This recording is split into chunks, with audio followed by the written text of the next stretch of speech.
ગપસપી શેઠજીના mini બ્લોગમાં તમારા બધાનું સ્વાગત છે।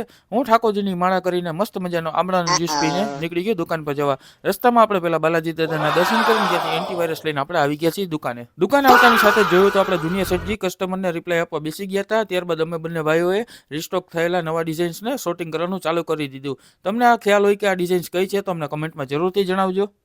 શોટિંગનું કામ પતાવીને અમે બંને ભાઈઓ બેસી ગયા હતા જમવા। જમતાની સાથે જ આપણે આવી ગયા હતા એક નવા કસ્ટમર, તેમણે આપણે બતાવી દીધી નવી ડિઝાઇન્સો અને ત્યારબાદ આપણે ચાલુ કરી દીધું હતું આજના એક ઓર્ડરનું કામ।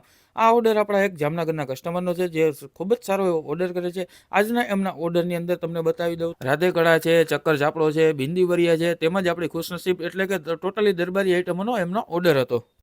ત્યાં સુધીમાં આવી ગઈ હતી આપણી ચા, તો એટલે આપણે ચા પીને નીકળી ગયા હતા કસ્ટમરનું પાર્સલ પેક કરવા, અને પેક કરીને આપણે નીકળી ગયા એમનું પાર્સલ નાખવા। હું પાર્સલ નાખીને આવું ત્યાં સુધીમાં તમે કહેજો કે ગપસપ વિથ શેઠજીનો બ્લોગ તમને કેવો લાગ્યો। લાઇક, શેર અને કમેન્ટ જરૂરથી કરજો, અને તેમજ અમારા ઇન્સ્ટાગ્રામ પેજને ફોલો પણ જરૂરથી કરજો।